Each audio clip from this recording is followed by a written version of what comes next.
Les estábamos recién mencionando lo que sucedió en la jornada de ayer respecto de la ley de infraestructura crítica. Esta mañana la Comisión de Seguridad Ciudadana va a votar en particular las indicaciones a este proyecto, pero el gobierno ya advirtió que no podrá considerar propuestas con rango de ley. Cambios en la justicia militar y en el uso racional de la fuerza están dentro de los condicionamientos principales de la oposición, pero en el oficialismo acusan que se ha puesto la vara alta para dejar caer el proyecto en sala. Gonzalo Holguín, muy buenos días. Hola, Gonzalo. Hola, Katy Nivaldo, muy buenos días. Sí, esta mañana la Comisión de Seguridad Ciudadana de la Cámara de Diputadas y Diputados va a votar en particular el proyecto de infraestructura crítica. Será hasta total despacho.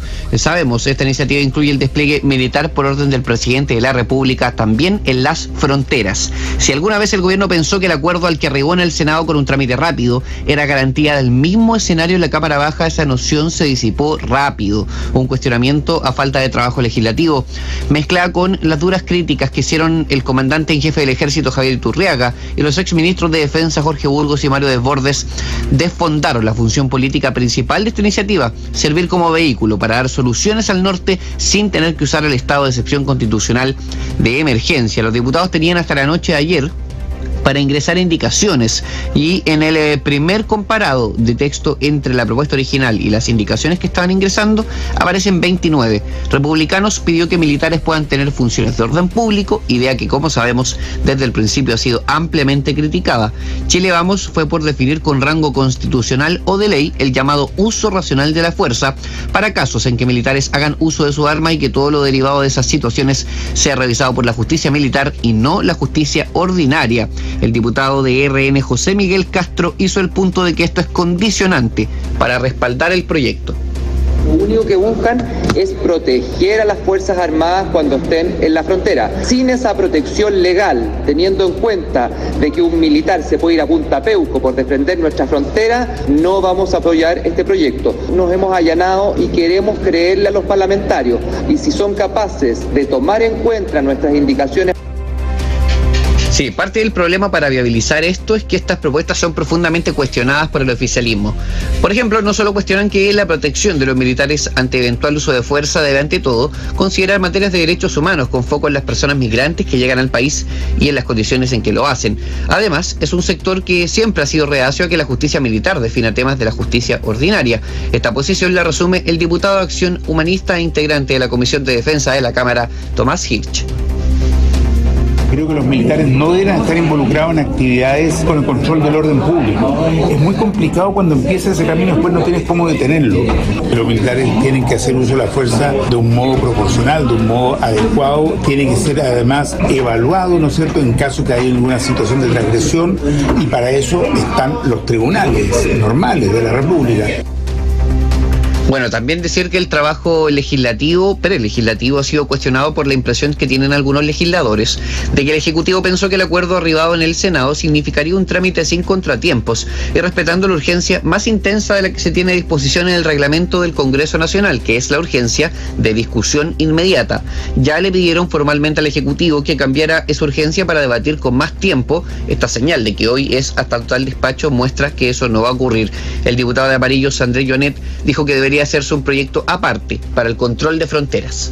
Primero, hay un grave problema de trabajo prelegislativo y eso el propio gobierno lo asumió. No puede ser que a última hora estemos discutiendo un proyecto que deberían haber sido dos proyectos. Uno del proyecto de infraestructura crítica y el otro del proyecto de resguardo de las fronteras. Ponen a los militares con más facultades y ¿por qué no trabajamos un proyecto de fondo? La ministra se allanó, dijo que esto podía ser una discusión constitucional, yo creo que no.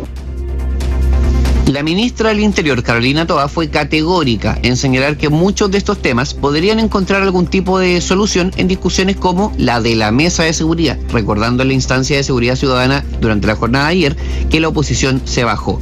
La secretaria de Estado recordó que en esta reforma las llamadas reglas de uso de fuerza para definir el actual militar van a pasar a la Constitución.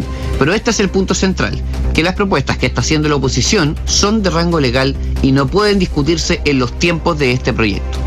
¿No nos gusta la regla de uso de la fuerza o queremos que debieran tener un nivel legal? Lo acordamos en la Mesa de Seguridad, decidimos hacer una ley, pero todos sabemos que eso es de larga discusión. Cuando se plantean razones para postergar, que uno ve que no se van a responder en 2 días, no se van a resolver en 2 días. En 2 días no vamos a tener una nueva justicia militar, en 2 días no vamos a tener unas nuevas reglas de uso de la fuerza. Pese a estos argumentos, el escenario puede ser complejo. Los parlamentarios esperan que el gobierno acoja algunas indicaciones de redacción que van agregando algunas categorías a la infraestructura crítica, pero no mucho más que eso. El oficialismo cree que están poniendo condiciones difíciles de cumplir para finalmente dejar caer este proyecto en sala.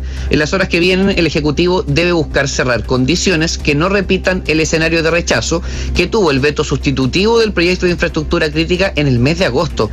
Un parlamentario incluso bromeó ante este escenario que parece una ley con una maldición. Nivaldo, Katy.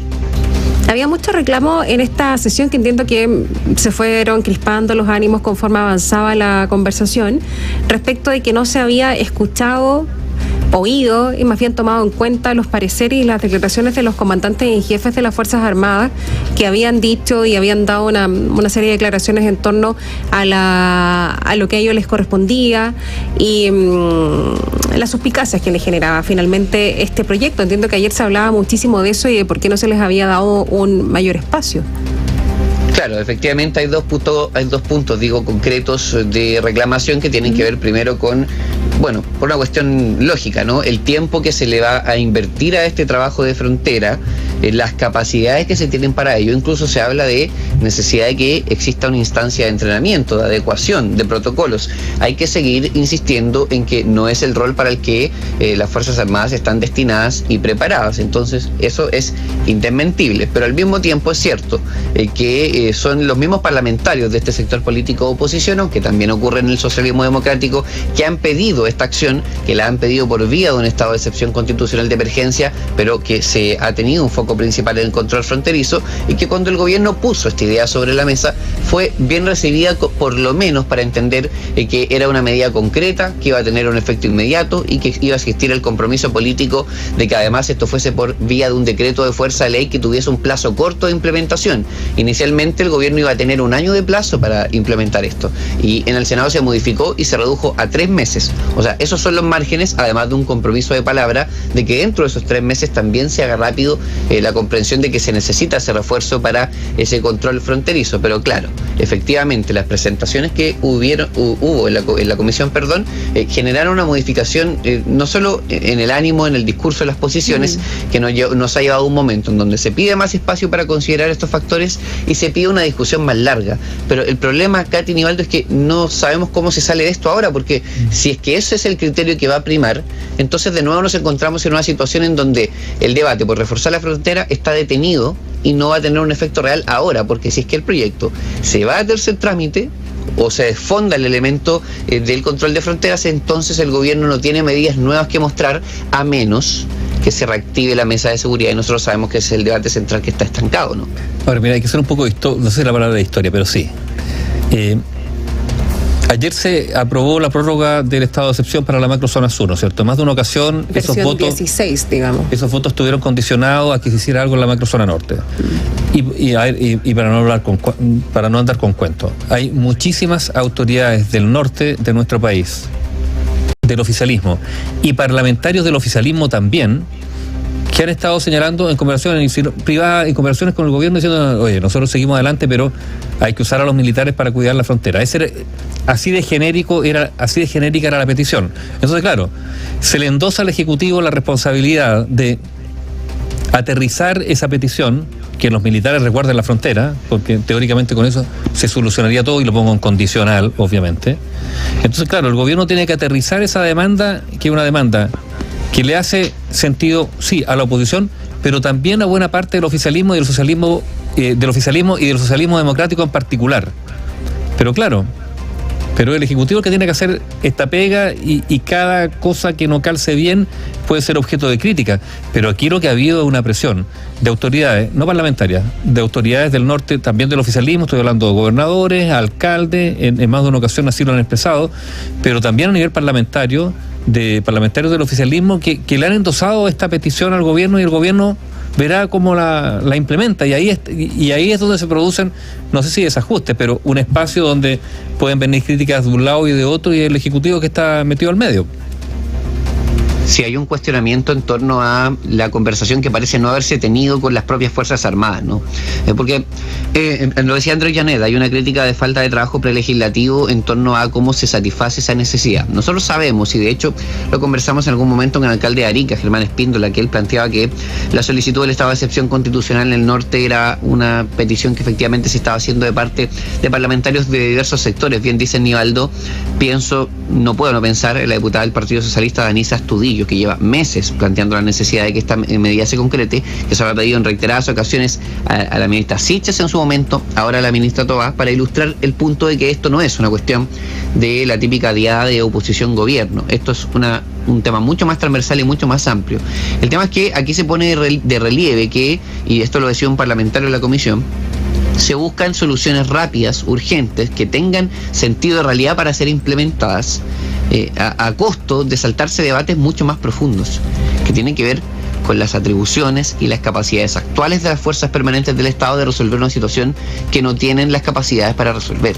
Entonces, vamos a ser bien francos. La sensación que tengo yo, al menos en el trámite en el Senado, es que ese debate no se tuvo de manera suficiente, en que conformaba al menos que estuviese bien definido, y me recuerdo, por ejemplo, intervenciones de senadores como Rodrigo Galileo o Lucio Versperger, exactamente qué es lo que iban a hacer los efectivos militares, para qué tenían derecho a hacer, digamos, el control, el registro, tomar a la persona que ingrese legalmente, pasársela a Carabineros en ese traslado. Bueno, todo ese gesto, toda esa mímica no era tan sencilla de implementar, y ahora nos encontramos en un escenario en donde el gobierno mostró una carta, generó viabilidad política, suficiente acuerdo como para decir, bueno, peor es nada, tramitemos esto rápido y que sea ley, y después apareció una condicionante que parece demasiado fundamental como para ignorarla. Ahora, dicho todo eso, probablemente se va a tener que tramitar y avanzar la iniciativa de todas maneras, y lo que yo les adelantaba, ¿es posible que el gobierno se allane a cambios? Sí.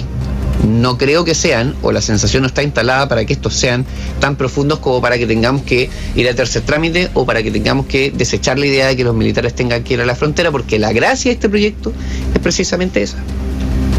Hoy se vota en particular, ¿no? Efectivamente, hasta total despacho. Bien. No, la verdad ahora a esta hora no tenemos el dato de cuántas indicaciones terminaron ingresando, porque nosotros tenemos la carpeta de indicaciones que se propuso dentro de la comisión, y eran una treintena. Hay que ver si hasta las 12 de la noche se siguieron agregando propuestas.